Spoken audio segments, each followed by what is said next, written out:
Hey, Sooner football fans. This is your Sooner football fans podcast. You got Terry and Rob here. Boomer Rob. Sooner Terry. And we are coming at you from the Podcast Palace in Norman, Oklahoma. Where we are not affiliated with the University of Oklahoma. But we do have eligibility left. Got that one out that time. Did you notice that? Very nice. Didn't stumble over my tongue.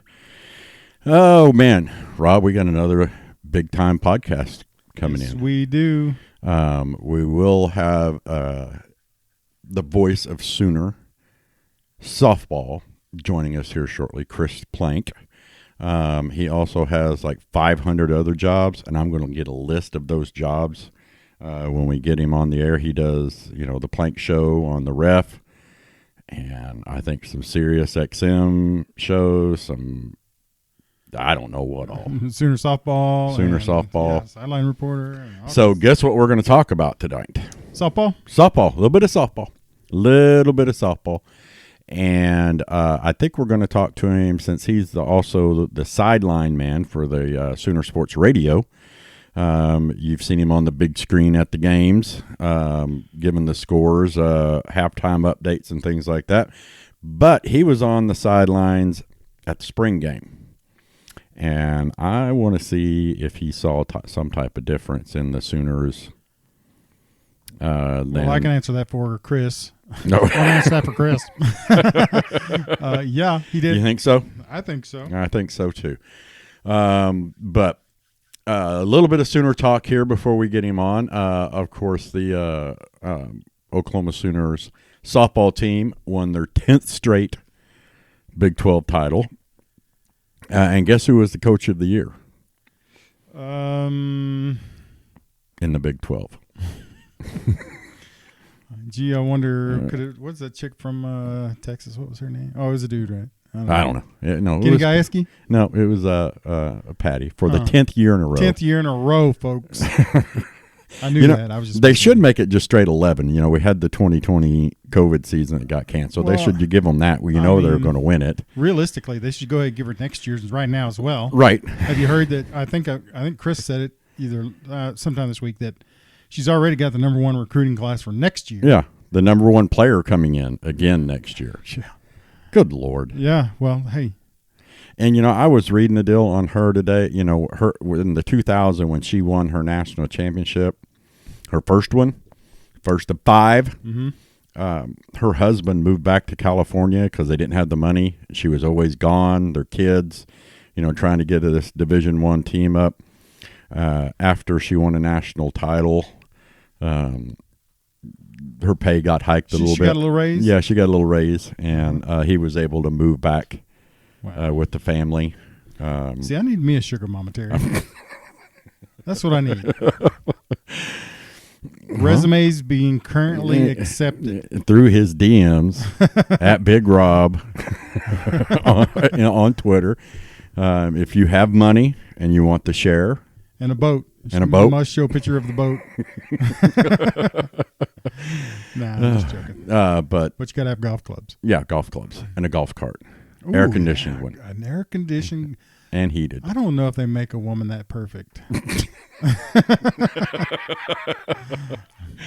We're also going to find out from Mr. Plank why he didn't get invited to the Big 12 softball golf tournament. See, I feel like we asked him that last time. No. I don't think we did. We talked to Toby about it, but we're still going to find out. I want details. I had a little bet ski on that on Big 12. Really? Did you? Yes, I did. Has it been paid off yet? Has not. Have you been in contact with that person? Sort of, somewhat. Not really. Have I said, hey? Is that person avoiding the conversation? I feel like maybe that's what's happening. Oh, okay. Yes, because they're still pretty active on social media. Yeah, I haven't seen anything either. Have not seen the payoff. Yeah. So I'll be keeping eyes open for that. I can't believe that person would root against the Sooners. I don't know why they hate the Sooners. I know. Apparently, have no faith in them. You bet against Patty? Yeah, that's what Toby said. You're betting against Patty. 4 Natty Patty? Wait, 5 Natty Patty. Or is it 6 Natty Patty? I don't know. 7. We're going to write a song. Is it going to be like the Sesame Street song, or is it going to be like the Happy Days? No, 1, 2, 3 o'clock. No, it ought to be like I gave my soul to the company store. One natty patty and a what do you get? $1 million raise in. Yeah, that's about right. One natty patty. We're gonna one natty patty, two natty patty, three natty patty. So she doesn't like that term, right? You know that could also be like a nursery rhyme. Yeah, patty cakes. Yeah. So we promise you guys, we do not have an album coming out soon. So. No, but we may have some social problems. Yeah, we may have some. But anyway, I'm interested to see you get paid for that bet. I'm very...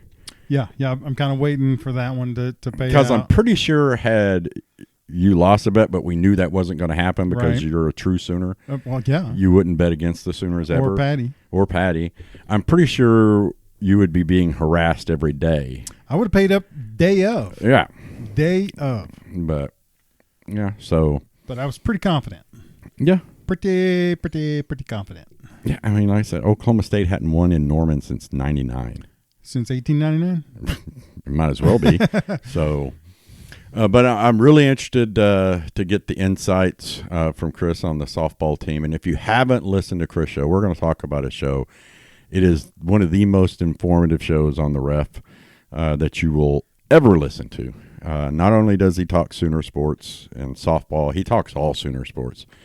But he gets in, he's a Raiders fan, which, not all of us can be perfect. But so wait, let me get this straight. Oklahoma State has come here for 22 years, and we've beaten them every year. Yes, in Norman. All right, I just want to. Well, they used to play one here, one there, and one in Tulsa, one here, one there, one in Oklahoma City until last year. When Oklahoma State went, it was their turn to choose the off-site and how it was played, and they went, "No, we want them all here." Oh, right. So Oklahoma, and then after we kicked their rear end, they got the Big 12 champ. They were like, "Hey, get off our field." Yeah, remember that? Right? Yeah, they turned the scoreboard off and all that stuff, and so Oklahoma, I don't blame them. Patty came in this year and went, "Yeah, we're playing all three here. We will just beat your ass 3 times in a row again." Yeah, I wish we'd have run rule them every time. Though, I thought we would, but they're a little bit better than I gave them credit for. The little left-handed pitcher was pretty good. They're not any better. Pretty good. Did you not see what was going on in that game? She was subbing people by the 3rd inning. Well, I know, but that doesn't mean that pitcher still did a pretty good job. Yeah, but I mean, she was rotating. That's the other thing I want to talk to. And I heard him Mr. Plank talk about it last week. She kind of brought up that, hey, it's postseason. Somebody get hurt. We've got to have people with playing time. So she was rotating people in like crazy, pulling Kinsey out, early on in the games. Well, now the catcher, I forgot her name. She's real tall, dark-headed. She's a backup catcher. Yeah. Not Lindsay Elam and not Kinsey. What's her name? Schaffler or something like that? You're asking the wrong person. Man, she's going to be good. Yeah. She's going to be really good. Oh, yeah, she was pulling that ball into the strike zone quite a bit. Yeah. And doing a very good job at it. But and like I said, he's been around the football program, not nearly as much because obviously it's softball, but we're going to talk to him about the attitude on the sidelines. And off of Chris, did you see what happened yesterday in Amarillo? Go ahead and tell me. The coach's caravan? Yeah, I heard about it. The plane broke down? Yes. And so they rented a bus. That wouldn't have been so bad, right? Yeah. Could you imagine riding in a bus with Venables, Wait, is there a bar? I'm going to assume. A cash bar? They did stop at Love's Travel Stop, so I could only assume there was. I know we shouldn't assume. I'm not going to say that, but. If you'd have been there would have been. Oh yeah. Okay. So. Would have been, and you'd have had your bottle of Fireball. I'd had the pickle, vodka, and the initial drink was decent, but the burping that came after not so good. the burping vodka, but also the Big 12, all Big 12 team for softball came out. Did they just name all the Sooners? They should have. Basically, there are 2, 4, 6. Let's see. Wait a second. 2, 4, 5, 6. You have to pull the 6 shoes off, folks. Yeah, 6 Sooners on the first team. Mm-hmm. Of course, Jocelyn Nallo, Jordy Ball, Jada Coleman, Tiara Jennings, Grace Lyons, and Hope Troutwine. Troutwine. And they might as well have just made it Oklahoma. Honestly, I think we have the 2 best catchers in the league. Oh, yeah. Our starter's good, but Lindsay Elam's is just as good as she is, I think. But Mackenzie Wilson from Baylor, 2 Oklahoma State, Ellish and Maxwell, and 3 Texicans. So, but we're going to talk about that. And again, like I said, Patty in her 10th consecutive. And we're going to go into the Big 12 softball tournament. And what about the matchups there? I'm going to start chanting 7 Natty Patty. 7 Natty Patty. So if she has 7 natties, she will have tied the football team, right? So that's pretty impressive. Yeah. Well, I mean, and basically, she's it's been Oklahoma softball has dominated since 2000. Mm-hmm.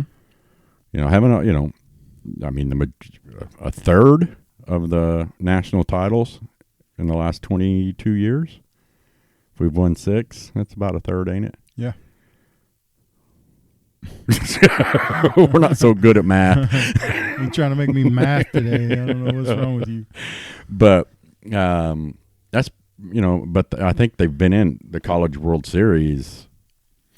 Yeah, we had Alabama win one from us, and UCLA took one from us, and Washington took one from us, right? Washington, yeah.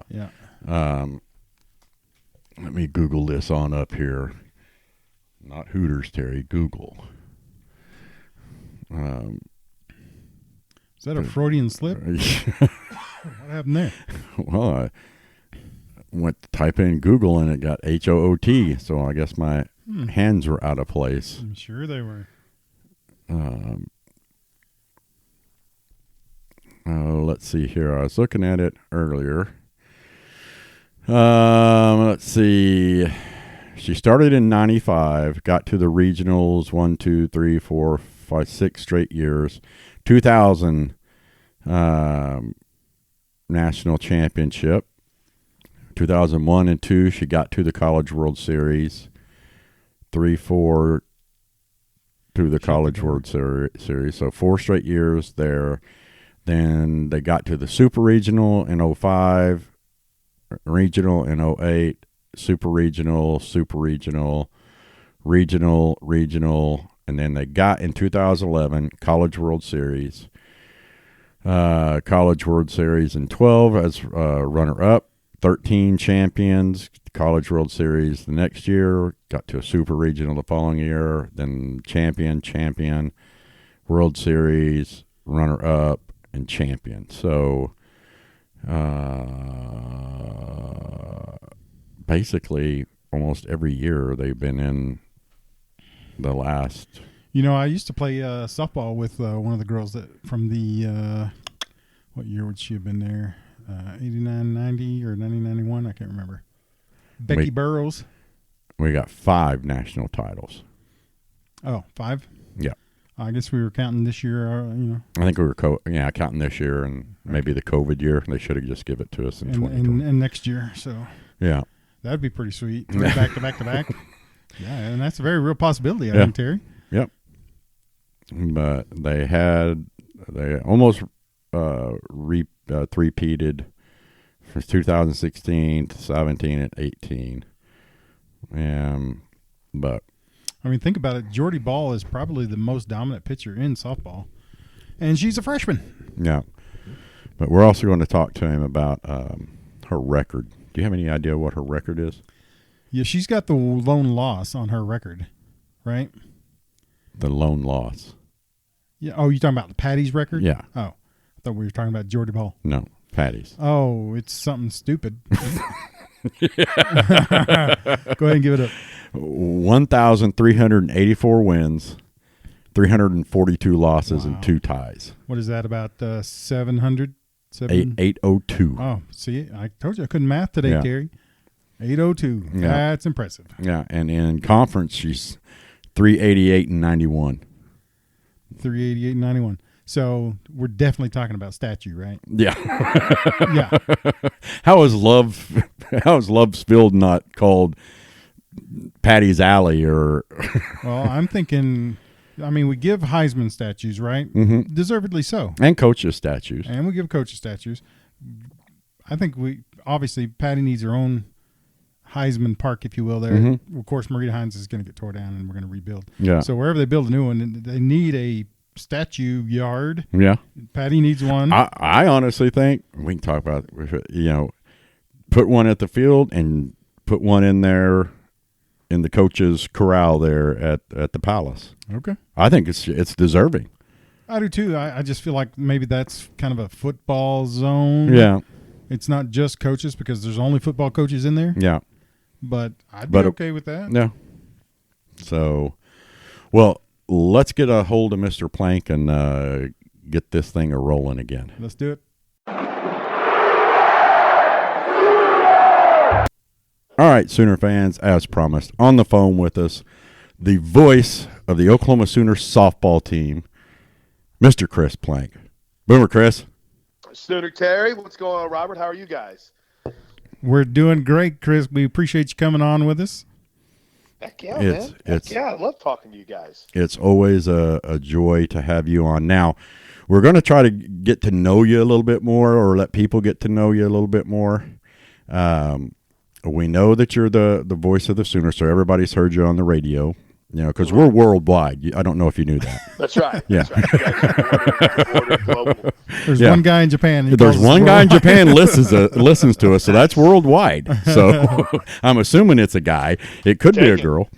So, but so technically we are worldwide. But you get to listen to you on the softball, but you're also the voice, the sideline voice during the football games. You have the Plank Show at 9 a.m. On the Ref. And then you do all this stuff on the Sooner Sports Network. And then you have the softball podcast. What else do you have? Sirius XM. Let's see. Let me see what I do. Well, the Sooner Sports Podcast, of course, which is not competition. We work in conjunction, right? It's all about Sooner stuff. But yeah, I've been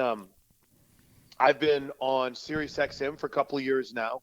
I've been doing a lot of Big 12 Today work on Channel 375. I've been blessed to jump into ESPN U84 and do some stuff. Mad Dog, Sirius XM Channel 82. They've had me filling in a lot, and of course, Sunday nights nationally on Fox Sports Radio. So I do everything I can to stay busy. I mean, it's kind of wild. I worked my whole life to get these opportunities, and I can't say no. Yeah. It's like I've been waiting for these. I don't have the ability to stay up like I once did and just rally. I mean, I need 2 days to recover from an overnight anymore, but I love it. I'll do everything. And, of course, at the core of it, number one on the depth chart is all things Sooners, and anything Sooner Vision or Patty Gasso or Brent Venables or, of course, previous podcast guest Toby Rowland needs me to do. I'm all about it. Yeah. Now, those of you, if you haven't got to hear the Plank Show on the Ref, they can find it online. But you need to go listen to it, because it is, in my opinion, and I love everybody on the radio, on the Ref, but in my opinion, and I'm an old man and I've listened to sports radio, it is the best radio show in Oklahoma City, in the Oklahoma market. He is get off my lawn, old man, though. Yeah. Terry, I'm like that, though. It's kind of funny because there'll be times, and I joke about this a lot on the show, is, that get back to sports mindset and that kind of get off my lawn. I have that. Yeah. I don't know if it's age or it is. There's too many people that are that are sitting around there not talking about sports. I'm like, I'm here talking about Sooner sports. Let's go. So don't worry. We're one and the same on that. Absolutely. So, I because appreciate it is informative, regardless of what Chris is talking about, it's informative. Always. Now, the day after or 2 days after the women's gymnastic won another national title, Chris had, I don't know, the whole doggone team on. It's crazy, wasn't it? And Yeah. I listen, while I'm working, because I have my home office, I got Chris on listening to it. I learned more about gymnastics in an hour and a half, if that long, than I ever cared to know about gymnastics. Because they didn't just talk about winning; they talked about the push to win the title, what they had to do, and the thought process behind each person because of it. And I'm like, why do I know this much now about gymnastics? But I learned, But I mean, that's how all of Chris's shows are. They are extremely informative. I've been pretty lucky the last couple of years on the show, and I think we kind of, we kind of got lucky and backed into it in that there was a push to try to, hey, we need more publicity, we need more buzz around women's gym, and so kind of like the month to 2 months leading up to the season, and that's, of course, during football season, which is a great time for sports radio in general. KJ Kindler started coming on the shows on Tuesdays, and it helped us get a little bit smarter. And then when they would have, say, a Wednesday before one of their big meets, we'd go out to the Sam Viersen Center, and we'd sit and just talk to coaches and athletes all day. So it's really become a very cool relationship for our show and all things that KJ Kindler is about. It's a cool program. It pumps me up to hear, Terry, that you guys were tuned in, and I think Sooner Nation is truly understanding just how special it is across the board. Yeah, and I haven't been to a women's meet yet, or a duel. Do they call them meets or duels? Meets. Yeah. Meets. Okay, I did catch a men's meet against Nebraska. What, Rob? Okay, I got it. I said men's meat, so Rob looked at me like a men's gymnastic meet. Rob, I don't know what you're talking about. But I mean, it's fast paced. I mean, it's not like. I mean, and pound for pound, they are maybe the best athletes at the university. Would you agree with that? Yeah. No, they would definitely smoke you in the Ninja Warrior game. Oh my God! Well, they would all smoke me. Even the girls softball would smoke me in that. But yeah, it's funny because I think when you see, this is just my opinion, and I've got three. Well, I have three kids. I have an 18-year-old that's getting ready to go off to college. So I sometimes be like, oh, he's off. He's on his own. But I have three kids, and I never thought of this whenever I was really early in my career, and I kind of regret ever being like, oh, you can't worry about that kid stuff, get out to the games. No, that kid stuff matters. Yeah. So I understand how it matters big time, more than maybe I ever thought whenever I was a smack talker in my early 20s. It had a young man named William Christopher Plank entering my life that changed my perspective on everything. So my point of bringing that up is these sports that I think you're seeing starting to grow, right? And it helps that you're awesome, like softball and gymnastics are. Do you know what they also do? They fit into a nice window, right? If you are spending more than 2 hours at a softball game, or 2.5 at the most, then you're either in extra innings or just you've had a unique situation. And that's the same thing for women's gyms. That's a long way to get to me saying I'm very excited to see the growth. It helps that you're really good at this sport, but it's also it's kid friendly, it's exciting, and it fits into a nice little time window. You're not out there for what you could be for a football game, 4 to 4.5, right? And that's not knocking it. I mean, we're all going to go to football games, right? But it's just it's nice. It doesn't take up your whole day. Yeah, and I wish I understood the scoring now. And again, learning from your show, I guess when Oklahoma wins a meet, whether male or female, I'm just going to throw out numbers here. If it's 998 to 992, that's a butt kicking. That's not even. It sounds close, but it's not even close. Here's what I've learned. This is how I deal with scoring. if you just consider the 5 gymnasts and you just say, all right, the best you can get on that is a 50 because everyone gets a perfect 10. Right. So you kind of work it backwards and you get to drop a score, I think, too. And then I'm probably there's going to be a diehard gymnastics fan that's listening. It's like, no, Plank, it's not 5, it's 4, whatever the case is. I always use it in the idea of tens, right? So if you get a perfect 10 here, we're in good shape. But 198 is where you always want that team score to be in the women's side. Now, it's a completely different world with the men. Whole other scoring system. I have no clue whatsoever, but it's a much different world. But for me, no. Everything is based around if everyone got a perfect 10, how are we?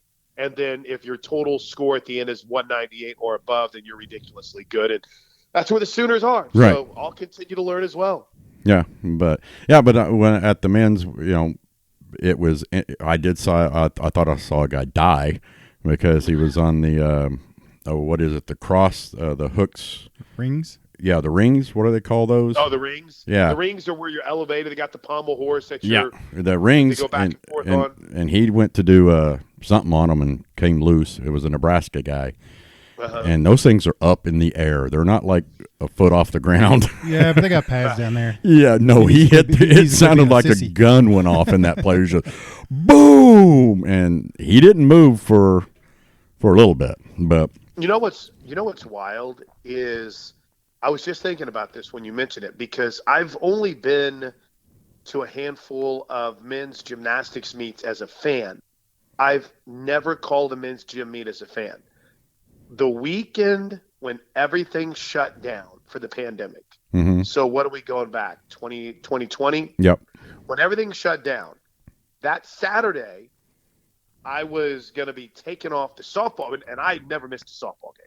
Well, I missed one softball game because I was it was when we did the Friday night spring game. Remember when they had the weather, and it was Jalen's first year in 19. And they were in Kansas. And it was funny because Jocelyn missed that trip too, but they were in Kansas, so we just decided, hey, we'll come up on Saturday. I'd only missed one game. And so the weekend before the pandemic, I was going to be taken off softball and put on men's gym for their meet on Saturday. And literally it was going to be the first. Listen, I don't want to ever miss softball, but I was excited because I'd never done gym and I love Mark Williams to death. And I was trying to figure out the scoring system. And when everything shut down, it was like, well, okay. I don't have to figure out the scoring system, so that everything's bad about the pandemic. But I don't have to figure out the scoring system. But it was going to be the first time I ever did Miss Gym, so I was pretty excited. So you were going to be calling it on the radio, on the network, TV. I was going to do the TV side of it. I was going to do the Sooner Sports TV, or at that time Fox Sports side of it. And, things got shut down. Haven't done one since. But it was like I said. When we were invited by some friends, that came in from out of town. Hey, let's go watch the men's gymnastics. And I was like, ugh, all right, nothing else to do. But got there, and it was like boom, boom, boom, boom. I mean, they go through the exercises. And they've got passionate fans, too. Oh, yeah. Passionate fans. Very organized. Those meets are very organized. Yeah. Yeah. But well done from a marketing perspective and game ops. It's really cool. And anything done in the old field house, I love. Me too. Me too. So they do like the varsity O or the O club. They'll do some pregame stuff in there for football, and it's just cool whenever you're in there and you think about the nostalgia of it. My kids, I feel like every cheer camp is in there. Volleyball plays in there. I'm a big Lindsey Gray Walton, Kyle Walton wrestling fan. So wrestling, dude. I did a wrestling meet a couple years ago. What a great, and we're getting really good. So yeah, anything in McCaslin, I'm all about. Yeah, and like I said, McCaslin, when you're in there, I've gone to a lot of wrestling meets. So the wrestling duels, it's duels in wrestling. But when I'm sitting there, I think about the icons that have wrestled in that building, and the biggest one, Danny. Just look at the pictures on the wall. Yeah, Danny Hodge, Jimbo Elrod. Yeah, Jimbo. I mean, you're just like, Steve Dr. Death Williams. You're just like, man, there is a ton of history in this small little gym, or small arena. I'm glad it's. I'm glad it's still being used. I mean, does it need upgrades? Yeah, everywhere does. But it's a really cool tip of the hat to the history of OU athletics. Yeah. Speaking of which, it was announced last week, actually the day that we recorded our previous podcast with Toby. ESPN Plus and the University of Oklahoma inked the deal for if you're subscribed to ESPN Plus, basically, as I do. Mm-hmm. So basically, Sooner Vision is all moving over to ESPN Plus, right? Yep, absolutely. And it's exciting. I don't know how much kind of it has been like a learning experience, trying to figure out, okay, what's different, what changes for me, what do you need from me, what can I do to help more has been my mindset. And I guess you're looking at maybe about 20 more games would get, and when I say 20 more, if it's softball or gym or baseball or whatever, think about, whenever you didn't have games, when you're upset about something, that's 100 plus games that they're saying. And, right. We did about 80-ish, I think 85 this year, which is incredible, right? So right. that's one thing that jumps out. Number two, no other school has their coaches shows on that. I mean, you have to, none of them are live, and it'll be live on ESPN Plus, and that's a big deal. And I think that people will see that, and that will become a trend as opposed to, well, it's just Oklahoma trying to do what they can to play out their deal until, the SEC network comes along. So I'm really excited about it, guys. I think it's wild because it's different for so many people, but so many things don't change. Right. Sooner Vision is what it is. It's a state-of-the-art facility with incredible people, diverse staff. It's fun to work with them. And by that I mean they're smart, they're intelligent, they're forward thinking, and I mean I think always hiring. I always feel like we're looking to bring in new bodies. So it's a really cool group of people to be around. And you look at this is kind of a little sidebar when you think about quality and how everyone wants a perfect broadcast. You look around the country, and there's kind of like Joe C has his branch with athletic directors. Sooner Vision has a pretty impressive branch of like directors and producers and camera people all across college and professional sports, and then in that, media guys at different schools. So it's really, really cool to kind of see what it's been for a development of students and careers. What I hope it continues to be in the development of students and careers, and then we can continue to grow in what we do. I'm always trying to think way far ahead. So I'm curious what this looks like once we get in the SEC, right? Is this something that we maintain and like the Longhorn Network becomes, because it's no longer going to be a broadcast channel? I don't know. Right. But it is really exciting to know that you're not going to wake up on a Friday morning and go, all right, which channel is softball on tonight? Right. It's on Valley Sports. All right, which Valley Sports? Valley Sports OK. Well, is it on Valley Sports OK, or is it on Valley Sports OK Plus? All right. Well, do I have that or in my Valley cable Sports package? Alaska? Which may or may have not that in my have cable the right package? thing. No, I don't. All right, is it on that? No, it's just simple now. Right. It's all on ESPN Plus. Yeah, it's great. All of it. Now, so I think what you're saying there, Chris, was there's that pause, guys, because the football still has its tier 1 rights that are going to be on ESPN, and it's going to be on Fox, and basketball has that too. But in events where you're trying to find them on a channel and you never can, it's going to be in one spot, and I think it's exciting for Sooner fans. It's exciting for us. Oh, yeah. And I think what I took out of that was that Terry and I need to dust off our resumes. Is that what I hear? Yeah, and start. Hey, they always need content. Why not, right? Sooner football fans live on ESPN Plus. Hey, I mean, we're all in on it. But, yeah, that's the one thing that me and Rob are now excited about is that, the Rudy's Coaches Show, we're going to be on ESPN. You got to say it right, Terry. On the ESPN. Rob does it better. On the ESPN, yeah. And the thing about it is that was one, let's just lay out one of the frustrations. If there was a coaches show on at the same time that there was a basketball game, right, and then there was a women's basketball game. Now, again, there's going to be some times whenever a few of those games might actually be on ESPN or ESPN2. But for the most part, you'll always have that coach's show, and you'll always know where that men's or women's basketball game is, or whatever the conflict might be. So it simplifies things so much. And I know, there's that group. I would consider myself that's in that where I'm like, I got ESPN. Why do I need ESPN Plus? But I'm not giving ESPN another dime. Right, exactly. They talk bad about me or whatever. But I'm telling you right now, it's the future. I mean, but I had a boss of mine in Tulsa that always said, you're not getting the toothpaste back in the tube, and I definitely overuse that analogy. Right. No one's going to back off of this. The signals and the delivery of it continue to get easier. Yeah, there's going to be problems and there'll be hiccups because there always is. But this is where we're headed, not where we've been, and I think that's really exciting for Sooner fans. Yeah, honestly, for me, and I don't know how you feel about this, Terry, I can't stand ESPN. No. I don't want to watch soccer, and I don't want to watch hockey. Nothing against those sports. I mean, I'm not into them. Yeah, you do have something against soccer. Liar. But ESPN Plus, they've got all the golf content that I want.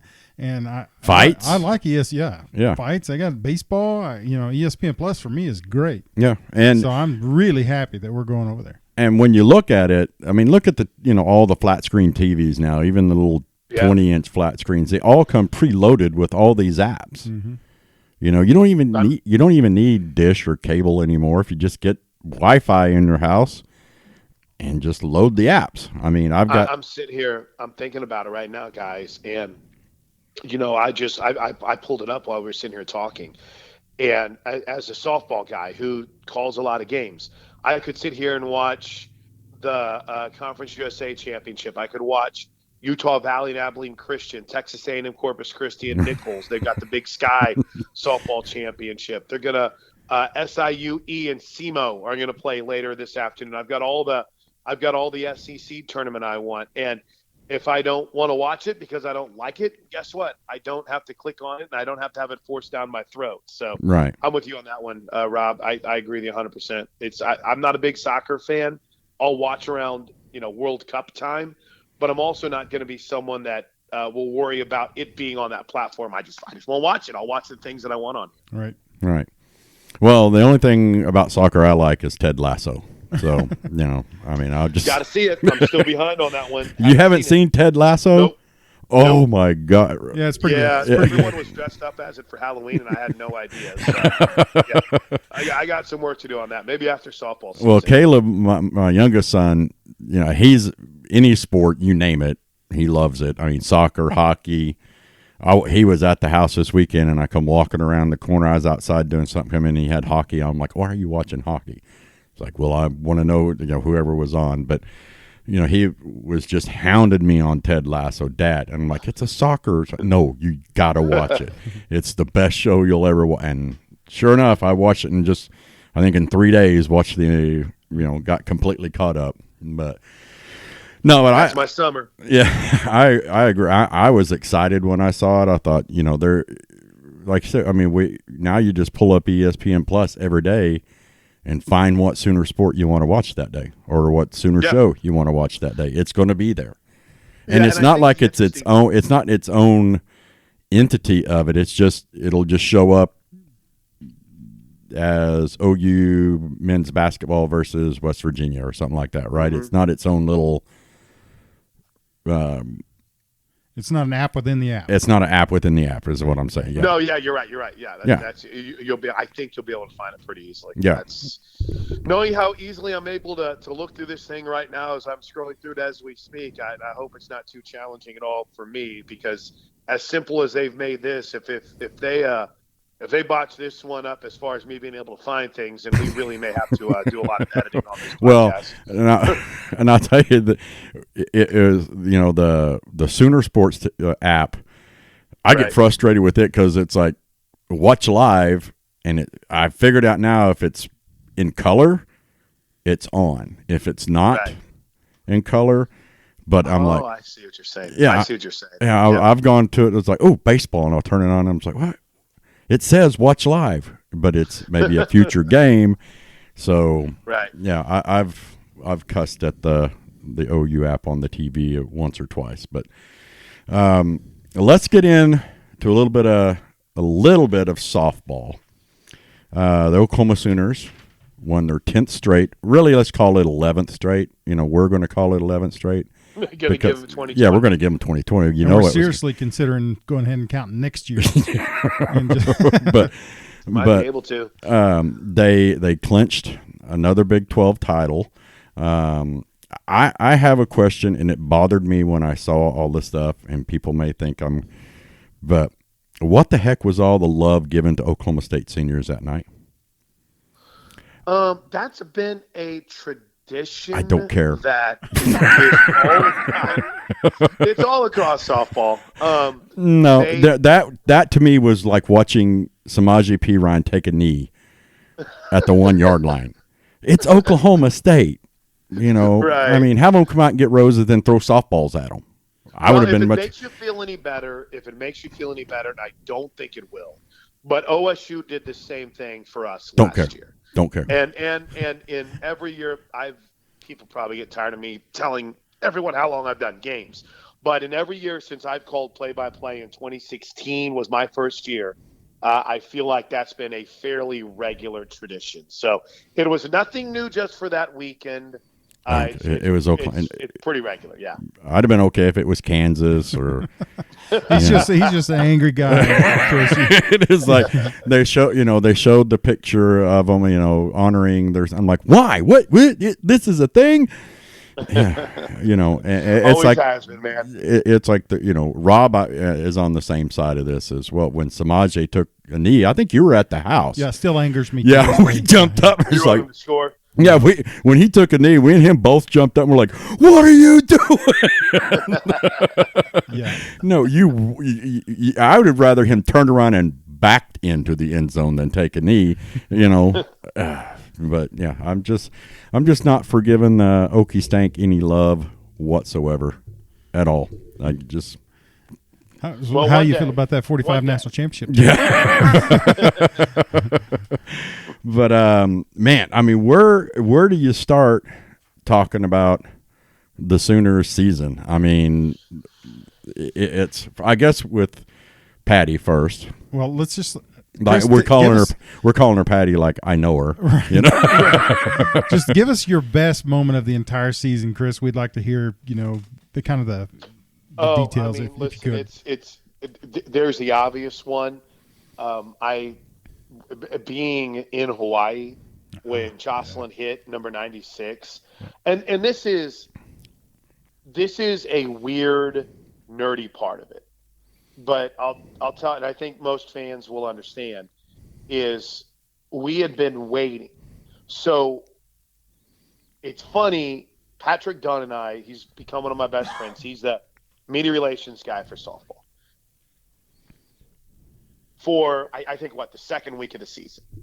And we had started, I mean, there's things that you had in place, right? If Jossie breaks the record, we had, celebrations and pictures and stories that were written and audio pieces that we had.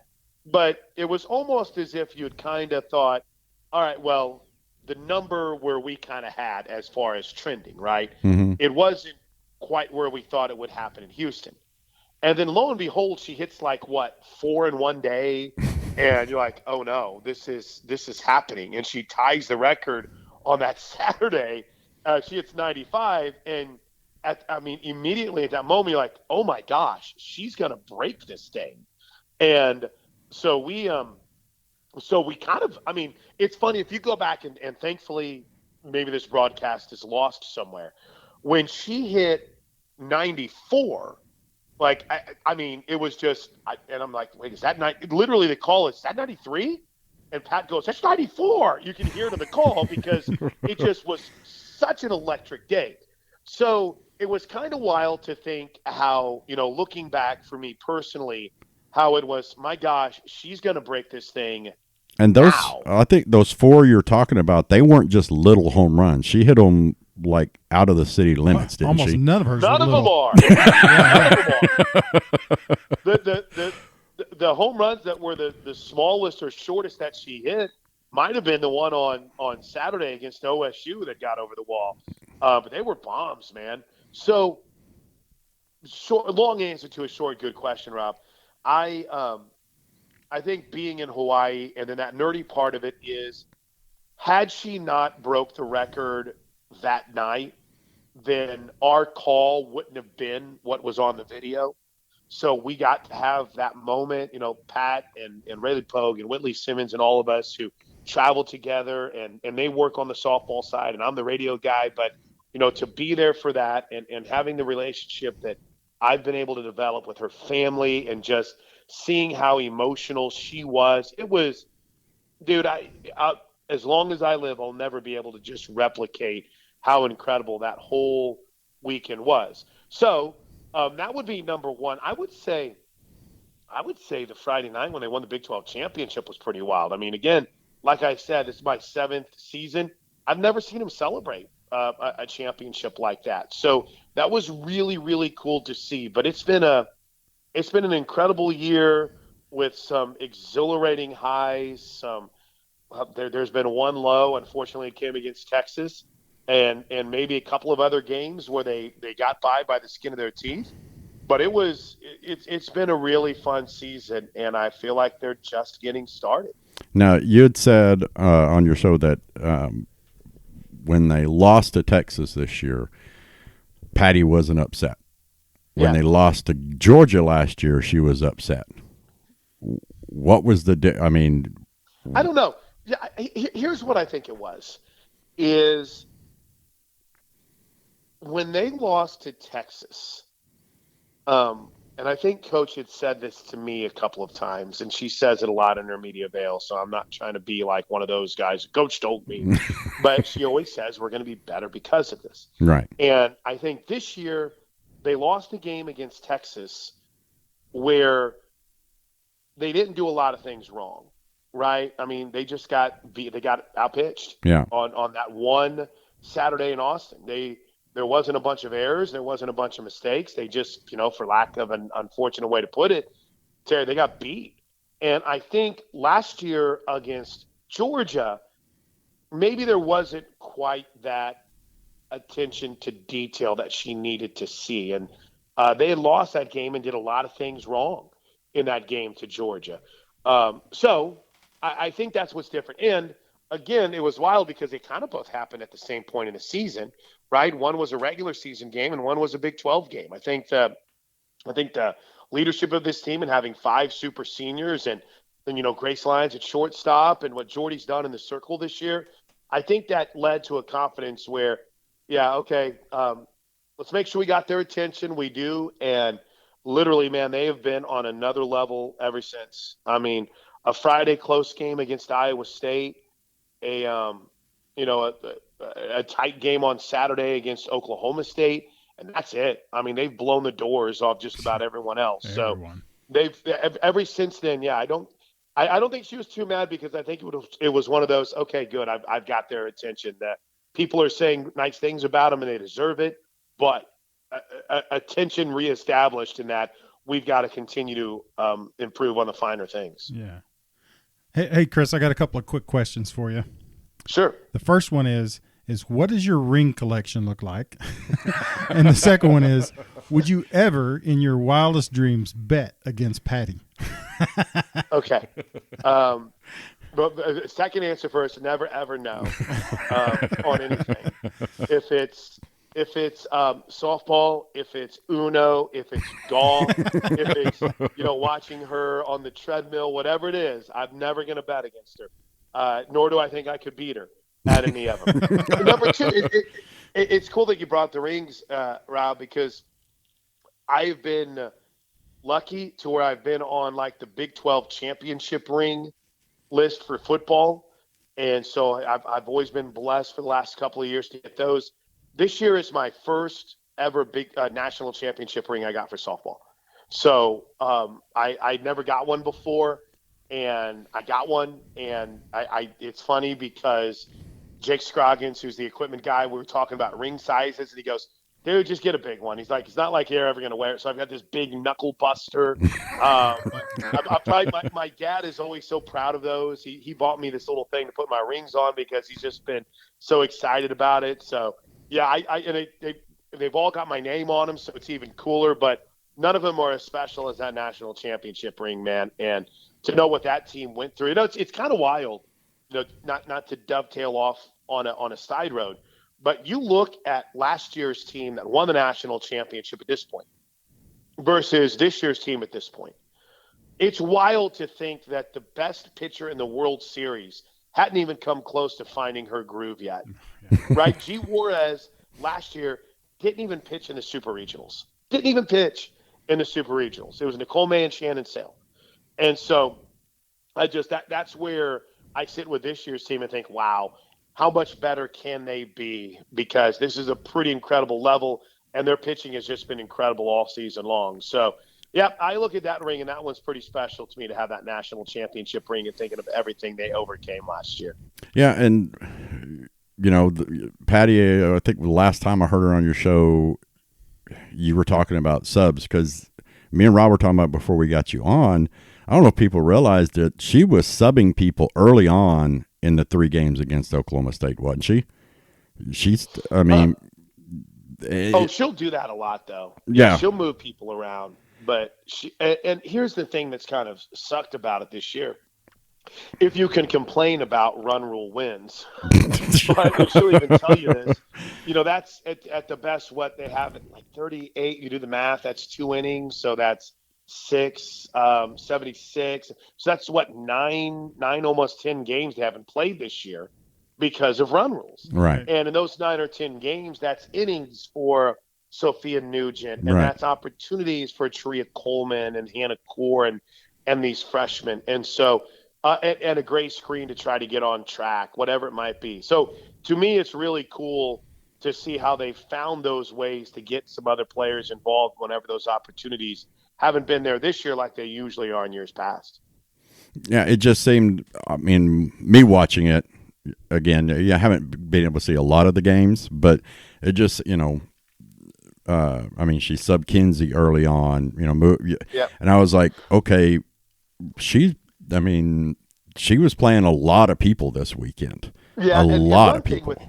And one thing with Kinsey, too, just on a sidebar, she's been in a big-time struggle. Yeah, her slump had been pretty profound. But, she's arguably one of the best catchers in college softball, if not the best. So you want to – when she got that hit on Friday, I thought there were 2 massive moments this year, right, or this weekend.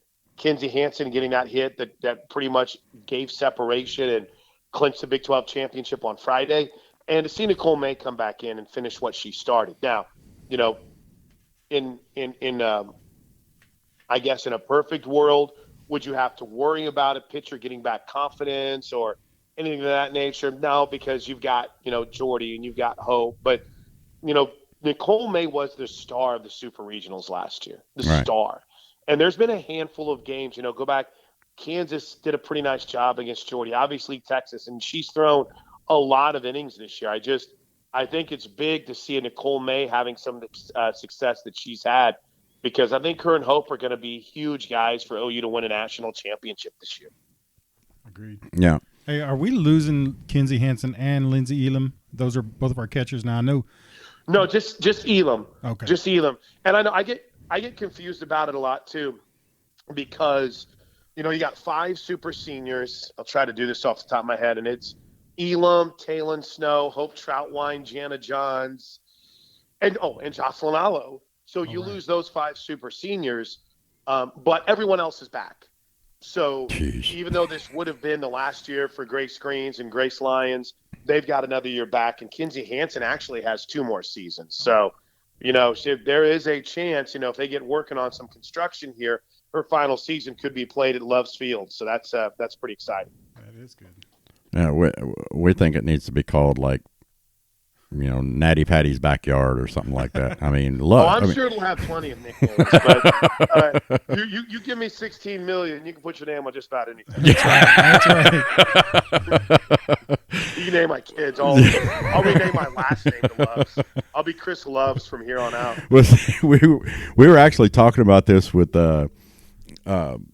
Toby last week. Is we don't speak the previous coaching staff's name, the previous football coach's name. We don't say his name. But at one of the coaches shows a couple of years ago, these people brought their 2 children in who were twins, a boy and a girl. One was named Riley, and the other one was named Lincoln. It's like, how pissed do you think those people are? Did they go? I think they went to the daughter and said, "You're now Venables," and the boy's name's Brent.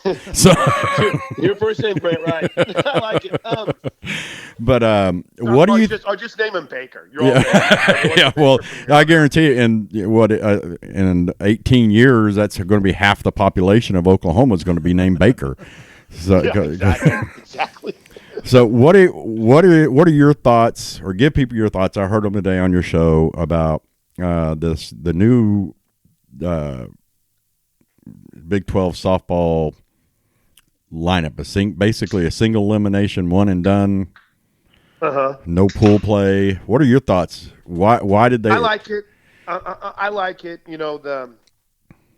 There's a part of me that likes the tournaments because it gives you an extra little bit of time to prepare.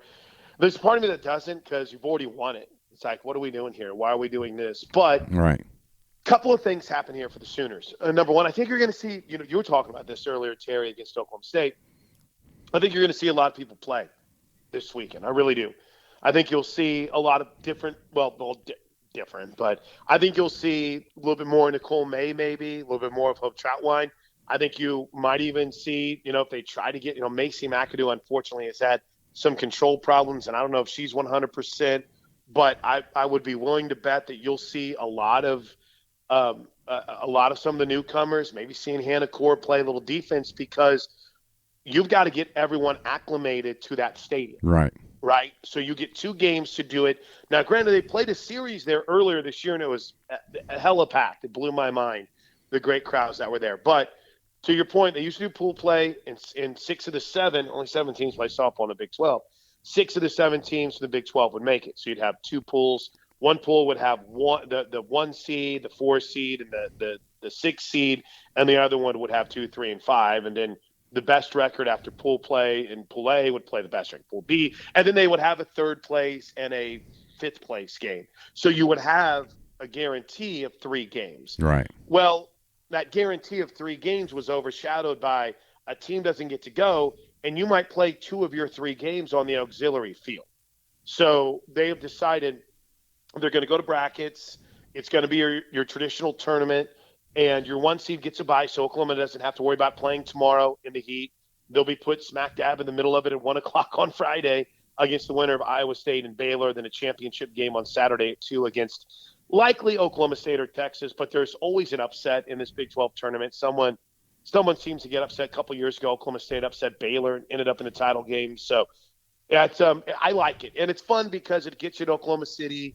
You don't have the outfield bleachers quite yet, but you get a feel for, all right, dimensions, your mindset, where it needs to be. It's a good test. And where I wasn't a fan of it for a couple of years, I'm becoming a huge fan of it now. Yeah, and I hope I haven't jinxed them because I purchased tickets to the championship game this Saturday. So, well, let me tell you something. If they don't make that championship game on Saturday, something drastically has gone wrong because in a 1-game setting against Iowa State or Baylor, whenever those 2 teams have thrown their best just to try to get to that point, I feel pretty good about Oklahoma's chances to have a big game, at least on Friday. Yeah. So, if they don't, it's probably my fault for getting tickets. But we'll definitely blame you if that happens. Yeah, for sure. But, and Patty was also for the 10th straight year Big 12 Coach of the Year. Of course. Why don't they just name the Coach of the Year, the Gasso Award, and just they should. I mean, they should. But since OU's leaving to the SEC, they probably won't. Yeah, probably not. I'll tell you what, man. I can't tell you how awesome she is. Words. Oh, your interviews with her are gems. I mean, you guys.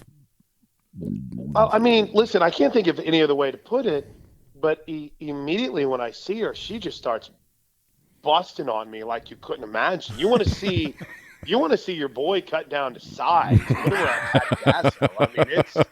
It's right away. It's like, what are you wearing? What is this?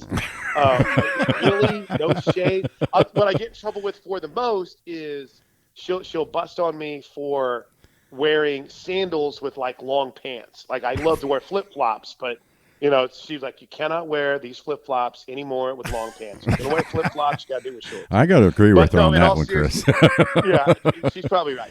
But I'll tell you what, it's in all seriousness, it's become the greatest thing that's happened to me in my life outside of like marriages and kids. And I said marriages plural, but it truly has been the most incredible thing in my life because, this is everything you want in a relationship with a coach, Yeah. right? To where she's comfortable talking to you, you're comfortable talking to her.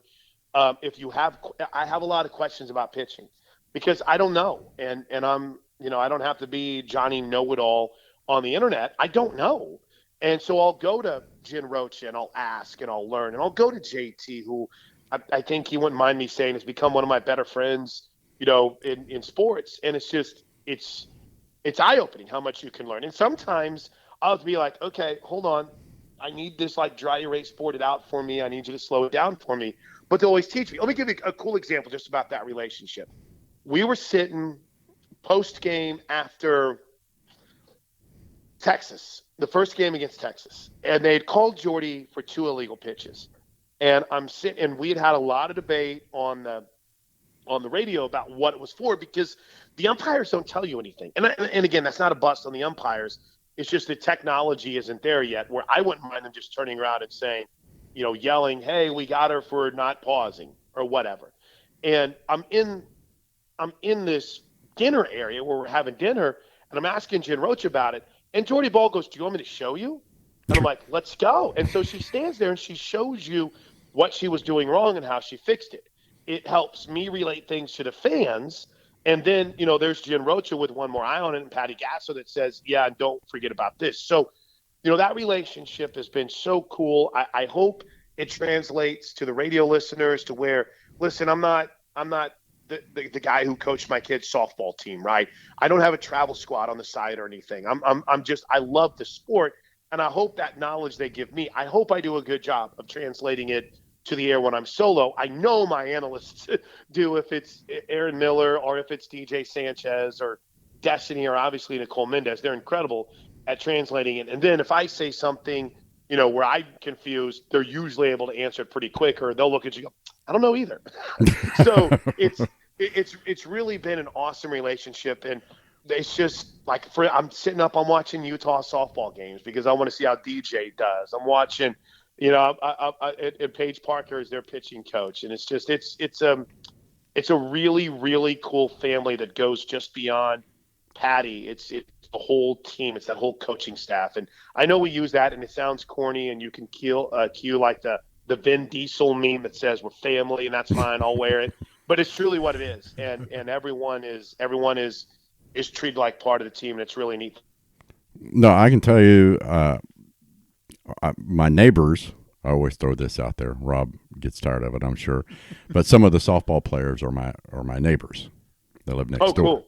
and I can tell you that I haven't spoken to them a lot, but we kind of hung out one evening, little neighborhood thing, and there was several of the players there, and they think the world of you. So when I brought up, I was like, well, Chris, I was telling him my son told him I have a podcast, and I said, well, Chris Plank's been on it. Oh, he's the greatest guy. And I'm like, really? Well, they like me because I'm over the top crazy about him. They want to see me be the moron that screams and loses his voice when they hit a home run. So that's what they want. They want to laugh at me for not having a voice whenever the season's over. But so they're just awesome kids, Oh, yeah. top to bottom. And man, I mean, awesome it's crazy, hard working because Rob makes fun of me because they're never home. And I know it's not because they're out running around. Because Terry's creepy. they're not partying. I think about that though, Terry. That speaks to, and it's not just softball, right? But and again, here we go. But it's life of a student athlete. There's not a lot of downtime. Yeah. And are you making some money for it? You bet. Are you getting your education paid for? You bet. But it's a grind. And if you want to be elite, it's an even bigger grind. And yeah, you see it firsthand, you know it. Yeah, I mean, I've said it before. I'm an old man. I get up early, 5 or 5:30. Sometimes I'll be out on my front porch, and they're backing out of the driveway. And I know they're going to. I feel for them because I'm like, man, I couldn't imagine having to work out this early in the morning. To the gym to work out, and then they go to school all day, and then they go to softball the rest of the day. Yeah, it's a grind, and you're in finals week now too, so it's tough. Yeah. Well, let's get into a little bit of football here real quick before we let you go. The main thing, well, no, there's two things. Okay. Rob, you want to ask the question you asked Toby last week? I can't remember which one. Oh, my gosh. The bet? No, it's whether, okay, do you think, and Toby's not a conspiracy theorist, he said, but Rob is. Do you think something was going on beforehand and there just wasn't as much effort put into Oklahoma football by our coaching staff or by our head coach as what there should have been? What did Toby say? I'll go with whatever he said. He said he's not a conspiracy theorist. Okay. So. I am a massive conspiracy theorist. As a matter of fact, as I'm sitting here, I'm getting excited about when my show's over because my daughter has found a conspiracy show on YouTube that she wants to watch. So she's all jacked up about that. I know we don't mention the name. Right. But there's this part of me that knows how some of those dudes on the staff would have reacted if they didn't think the effort was being put in. Yeah. And so that's where I stand. Is there unique things about how Lincoln handled game planning? Absolutely. He's a quirky dude. He's different, and that's what made him great. Did we kind of, listen, I've said this on a lot of podcasts, on a lot of shows. It's kind of wild that Lincoln got here in 17 as, well, hold on, let me rewind. Lincoln got here in 15, right? So his first year as the offensive coordinator was Baker's first year as a starter. So 15, 16, 17, then you're head coach. And then obviously the last 4. He had great relationships with his coaches, strength guys, some of the people in that Switzer Center, but we didn't really know him. Like, I felt like I knew, because our kids are about the same age, I felt like I knew his wife and his kiddos better than him. And again, that's not a bad thing, right. But it's weird, right? It's weird because you ask any media member, what kind of relationship did you have with Lincoln Riley as opposed to maybe a Bob Stoops? And again, maybe unfair because Bob was here since 99 and was around the guys for, 20 years or something like that. So it's different, and that's unfair. But even as a first-time coach, I don't think he had that confidant in the media, right? He didn't have anyone that I think that, or maybe any media member at all that would text him after a game and be like, hey, what happened here? And he would get back to him. I don't think anyone had that relationship. Maybe he did it with like a Barry Trammell out of respect or something of that nature. But I don't know. Maybe Barry would even say it. So I think we fell into a trap, and Lincoln, put it perfectly whenever he's like, you guys know me, you guys know it, whenever he was asked about LSU. And that was a moment where I kind of thought, do we? Do we really? Right? I know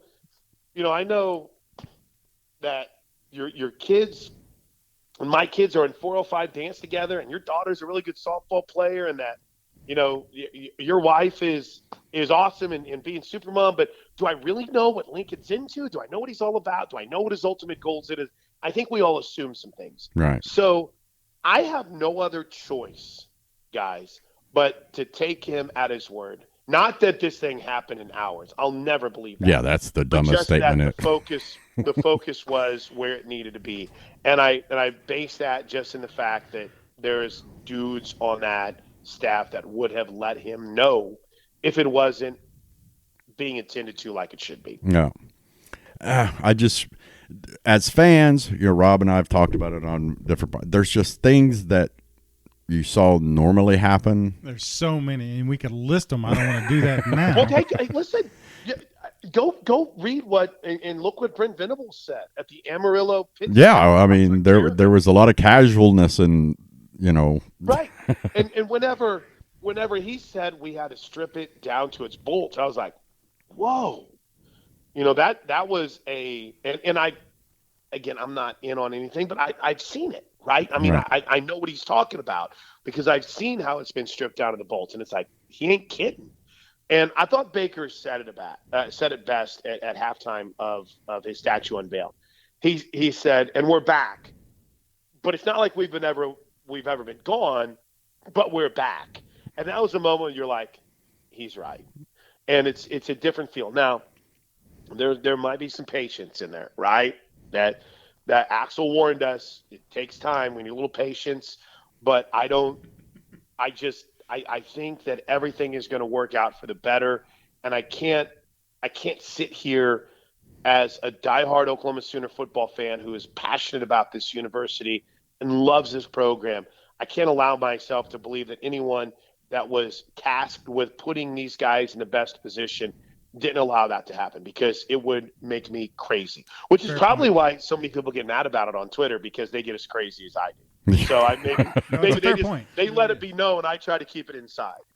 Yeah, but like you said, I mean, the it happened in a matter of hours. That's the dumbest statement any human being. Me on that. Yeah, it was in the works for several weeks. It had to have been. That stuff doesn't. More like months. I mean, I love Bob and his tongue-in-cheek stuff that he's done, or at least I consider it tongue-in-cheek stuff. Well, when he said, well, he may not have been talking to him, but his agent was. Yeah. Which is no. It's it's the greatest battle of semantics ever. It's like we didn't take people from Oklahoma, we took them from the portal. You kind of stop there, like, but wait, it's a battle of semantics, right? Well, and it's like I've always said, and I will stand on this. There is not a better job in college football than Oklahoma. Okay, and I'm not saying that's the best job. You know what I mean? Okay. The only difference is money. You know what I mean? You can go to USC. Quite a bit of it too, right? Yeah, you can go to USC. You can go to Alabama, but they're not going to offer you anything that Oklahoma can't, other than maybe money and a $17 million mansion. Yeah. Yeah. It's kind of funny because I saw you see the stuff that guys say when they go, and I've had this long-standing Vince McMahon theory. Do you guys follow wrestling or no? No. But Vince McMahon is the chairman of the WWE. Right. And he has always said, he has always had this mind, because I listen to way too many wrestling podcasts, that if you want to go. I would love to have you here, and I'm gonna have a great organization with or without you. Want you here, but if you're going to go. Right. And I've always kind of subscribed to that theory. And I think Oklahoma has, to a certain extent, too. Now, if Lincoln Riley would have come back to Joe C. and said, hey, I have this offer, do you want to match it? Which I'm sure Joe C. might have said, give me a little bit of time. Let me see what I can come up with. Maybe he did, maybe he didn't. I don't know. Joe seems to allude to the fact that the decision was made, right? And there was no chance for them to. So when you say the money is the difference, I think we've learned now in this happening that there are boosters that are ready to go that extra mile to do whatever it takes to say, oh, no, we can be competitive there. We can be competitive in that world. Yeah. So I'm with you. This is the greatest job on the planet. Yeah. And it's fun. It's passionate. And if people try to make fun of you, OU Twitter is going to get all over you. Oh, yeah. For sure. It's a beautiful thing. But, and I said what I mean by that, I say the same thing about Alabama. There's not a better coaching job out there than Alabama. It's all sure. There are those blue blood teams that Oklahoma is one and Texas is not, that it's the best of the best. And the only thing that's going to be different is, I don't know if, I'm sure you did. I don't know if Rob's heard, the Caleb Williams. Well, we were kind of out in the plains and out in the plains in Oklahoma. We couldn't really do any shopping. I'm like, what? But out of the plains, I mean, NBA yeah, team right down the road, and they're playing PGA Championship a mile away. Right. But out here in the plains, we're 100 an hour away. But, it's also a place where we don't have to shop for bulletproof vests. Right. Yeah, I mean, but I mean, there are each college has its own unique, university has its own unique thing that it could offer a coach. But I mean, if you want the flat out coaching environment, there's not anybody better than Oklahoma. There's not anybody better than Alabama. There's not even, that's it. And they both went through a lull and they bounced back. Right. Right. And so I say the greatest because I'm a homer and I love this place, and I'm sitting in my garage office in Goldsby, Oklahoma, that I wouldn't even think of being able to have unless I worked at Oklahoma. Right. I shouldn't say worked at Oklahoma, but cover the Sooners for the Sooner Radio Network and Sooner Sports Properties. So it's always going to be near and dear to my heart. But you get one of those blue blood programs going, you're set. You never have to do anything else the rest of your life. Now, and we will give you a statue. Yeah, a statue. Exactly. One last thing. Okay, you were at the crazy spring game with right. How many people did we have of it? 70,000. 5 plus. Yeah, 70 plus. Yeah, 75. And I'm telling you, from a guy who was outside at 3:00, like 50,000 of them showed up at 3:00. So everyone thought it was going to be like a normal spring game and you could just walk right in. Yeah. It didn't happen. Yeah, and I was telling Rob, and we talked. My oldest son, who we used to go to the spring games when he was little. Okay, when you literally just walked up and walked in the stadium, but he goes, Dad, when I was a kid, didn't you used to bring me to these? And it was like us and 50 old men. And I was like, yep, pretty much sitting in the stands, and here it was a game day. But you're the Sooner sidelines guy, and of course you were on the sidelines. Different atmosphere on the sidelines than what has been. Yeah, a lot of people. Not just fans. A lot of people on the sidelines, and that's cool. I think it's really cool to see. It was so cool to see former players, and it was just on the precipice of, Kyler Murray and Marquise Brown getting reunited. It was really cool to see Baker, but it was also. So I nerded out during the game. It was unique because Toby did TV, so Chad came over to radio, and it was really cool because I just sat over there and watched Todd Bates. And then I would go watch Miguel Chavis. And then I would go watch Brandon Hall. So I took time to watch how these guys handle huddles, right? And then all of a sudden you look up and Brent Venables is right in the middle of it. It's like, where did he come from? And he just sprint back and forth across the field. I was watching Bill Beanbo. It was really, really cool to see. But it's awesome. There is a different energy. There's a different passion, and it's going to be special, guys. Might take some time to get the dogs in here they need, but they got some pretty good players this year. I think they got a chance to be really special. Yeah, me and Rob already called it. Right, Rob? Yes, we have. What is it, Rob? I don't remember. Oh my God. Championship in year one? Oh yeah. Why not? I love it. I mean, number one, the defense is going to be better, period. I mean, you could almost throw a wet paper bag out there and it'd been better than what we had the last couple of years. So, that was, everybody last year said, Oklahoma, this is their year. Their defense is going to be better. And we sat there, who was our first game last year? Tulane. Yeah. And we struggled. And it's like, what in the world is going on? And well, for starters, we're fair catching every kickoff. Yeah, you want to get Teddy triggered, bring that up. Me and Teddy, yeah. And nobody else did that. Yeah. And people ask him, on the coach's show, why are you doing that? Well, when you go look at the percentages and you're not going to get any better field position. It's like, it's football, for crying out loud. But right. Go return the kick. But our defense is going to be better. Okay. Yeah. Quite honestly, our offense, in my opinion, is going to be better than last year's. Because bottom line, you take out a couple of plays. I mean, for one, you take out a freak play in the Kansas game, and we lose to Kansas last year. Yeah. You know, I mean, if that happened, then it's not nearly as much fun making fun of Texas. Yeah.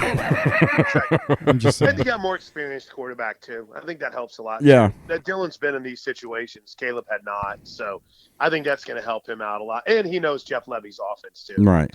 So I mean, I think Oklahoma. It looks like CBS who came out with them number 4. Apparently, people have now started going, maybe we shouldn't be ranking Oklahoma so far down. You know, because of the pedigree of the coaching staff. You know, I mean, this literally reminds me of when Bob came in.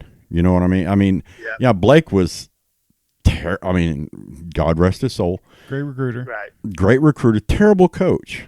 You know, the horses were here for them. That we had no business losing to Oklahoma State last year or Baylor. Period. I don't care what anybody says. Last year was our year. We had all the weapons, all the pistols, you know, and bullets in our belts, and it didn't happen. And the cupboard is full. I mean, you know, that he's brought in guys. It's still working.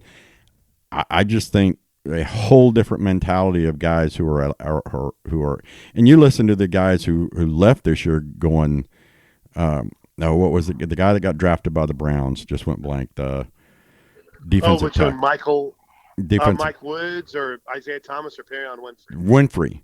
When Winfrey was like, man, I wish I could be here one more year with this guy. Yeah. You know, I mean, these guys, I just think you're going to see a whole different product out there, and I think it's going to be better. And it's solely due to the coaching aspect, I think that's what you're saying. Yeah. Right. Because I don't know that we have quite the talent that we had last year, but I think the coaching is going to be so much better, especially defensively. Obviously, Brent. You're not going to see a lot of those fundamental mistakes, I think. Right. And this team's going to be they're going to execute. It's going to be fun. And the other coach, the previous coach, every coach that coached against him said it was the most difficult offense to, you know, I mean, he disguised things. You know, I think it was Patterson who says, you know, he runs the same play with 7 different blocking schemes out of the same set. And he goes, you don't understand how much difficult that is to play against. You know, okay, here's the play. We know what's coming because this is where he tends to, but how are they going to block it? Yeah. And that was Patterson saying, he goes, they run the same play 7 different ways. It's the exact same play, but so yeah, I mean there was that. We don't feel like we've seen that this last year. No, that's my deal. Is that I don't. What do you mean? We didn't see it like Teddy called it the undefendable play, and I know you've heard him talk. And it's the one where the tight end always pops out by himself. Yep. And Teddy actually drew it up. He said something about it on the coach's show, and me and Rob went up to it afterwards. Is like, is that the one? And he goes, there. Yeah, and he was like, yeah, they all go to one side and the tight end. He goes, you can't defend it. He goes, it's not once. Go look at the tapes. That play was not ran one time. He always ran it at least once a game. Right. And it was always for a touchdown. Yep. I didn't see that play one time this year. Wow. No, so that's unfortunate, but you know the good news is it'll be tempo, boys. Yeah, man, you're not going to get much airtime. It's going to be a great year. It's going to be a great year. I'm fine with that. I guarantee. Just listening to Toby on the TV call when I watched the replay of it, it's like, whew, he's going to have to get on his horse to keep up with that offense because they're going to move. Yeah, but. Well, Chris, is there anything else you want to talk about? Anything you want to share with everybody, or? No, just it's going to be a fun softball season, man. Check us out at OU on the Air. We got broadcasts of the rest of the games, and it's a really special team. Let's see, you know, health-wise, if everything is good with them, and if that's the case, if Kinsey Hansen's back to 100%, if everyone's ready to roll, I don't know if there's a team that's going to beat them this year, and don't forget about Skip Johnson's baseball squad, man. They're fun to going watch to a baseball game Friday night. So there you go. They need them out at Mitchell Park. So it should be a fun Diamond Sports. I think we're getting a couple postseason teams that have the potential for a big run. One last question on the softball. have you made sure you're on the mailing list for the golf tournament next year for the softball? Well, I mean, that's kind of a week of decision. They decide if there's enough room for the play-by-play guy to get in, and then they'll slide me in. But usually they just ask us to come over to do the MC of the event. So maybe next. Maybe I'll have to look for I just remember listening to your show, and you're like, they're having a golf tournament? What? Because I think you found out about it on the air, didn't you? I never get invited to anything, but it's fun. I don't care. I just like watching them play. As long as they can do that, I'm good. All right, Chris. Hey, man, we really appreciate it. Hey, nobody does it better, Chris. Right. Later, guys. See ya. Well, there you have it, folks. Once again, Chris Plank, one of the greatest guys. Absolutely the best guy and the greatest sports commentator I think there is. Yeah, and does a great job. He does lose his voice a lot during, but he gets really excited. He gets really excited. Yeah. And I think it was, we were telling him one time, it was either on our podcast or we were talking to him. And, some people have been like, every time somebody gets a hit, he's like, oh, row. It's like, well, do the opposite. Call it like Bob Uecker when he was drunk on the that's a ball. Nobody's listening. Go with it. But that's not the case. I guarantee you, Terry. I can't stand the national people, so I listen to Chris Plank, even though I didn't know how to sync up my phone with the so he was always 3 pitches ahead of where I was watching it at. Yeah. But I finally figured out how to sync it up, so it's so much better now. But yeah. It took me all season to figure that out. Just FYI. Yeah, but no, and again, find the Ref app. His show, you can get it on. You can listen to it live, or you can, they podcast everything on there. His show is the best show, in the Oklahoma City market by far. He'll jump off and talk a little bit about other stuff, but like he said, stay off my yard. This is sports. We're going to talk about sports. And whatever he is talking about, he's passionate about it and he knows about it. And you get information from it. And it's a fun show. I mean, that's what you want. That's what I want when I listen, to any show, is be informed. But, what's your prediction for this weekend? Sooners gonna? Yeah, nobody's beating us. No.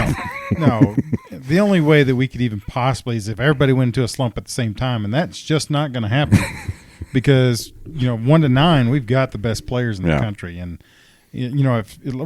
just like Chris said, Kinsey's been in a slump for just a little while. Yeah, right, and we're still run ruling, we're still beating people, so. What I'm looking for is for them all to get hot at the same time, and it'll be over in 3 innings. Yeah. I mean, I know that's not a run rule until 5, but the other team. I don't know if it's 35-0 after 2. Do they? No, they play 5 no matter what, right? But the other team, you put 12 runs on them in the first inning, they're just going to flat give up. Yeah, so it'll be over. But we still got to play out 5 innings, but. If they all get hot, then that's what will happen because we're that much better than everybody in the Big 12, including Oklahoma State, by the way, who is the number 2 team, right? No, are they number 2 team? I thought they were number 12. Huh? Number 2 team in the Big 12? In the Big 12. Oh, yeah. Yeah. So I look for us to go in there and just blow the doors off. No. I mean, because these girls don't seem to have a problem, like another game. Yeah. I don't see them doing that, and I didn't see them losing their game to Oklahoma State, and they didn't. So I don't. Who'd have thought that? I don't see them losing the game in the Big 12 championship either, or the Big 12 tournament. Do you think that betting person is going to double or nothing you? There's no double or nothing. Yeah, no double or nothing. You lost. You lost. Pay up. Yeah, pay up if you gamble. Yeah, don't make me send Vito, right? Right, because you get clubbed in the knee or something. All right, guys. Hey, appreciate you listening. We're working on getting somebody on here in the next week or two to talk about recruiting and the NIL because we don't understand it. I don't think anybody understands it other than there's a lot of money being thrown around to a lot of kids. I need an NIL deal, Terry. Yeah. If anybody wants to give us an NIL deal. I put a tweet out. Did you see it today? Got to share the tweet with you, right? Man, I didn't get on Twitter. Okay, well, they're new. They got a new position at Oklahoma. They call it the cheetah, I think it's the safety. They call it the cheetah, the big guy. Yeah. And I put out, I was like, hey, I love the cheetah. If they had a Cheetos position, we'd be in on it. Ooh, for sure. We could fill that gap. Is it puffs or crunchy? Because really, I don't care. I don't care. like 'em both, I prefer crunchy, but yeah, if they ever come out with a Cheetos position, we can fill that gap, right? We can fill that gap. Absolutely.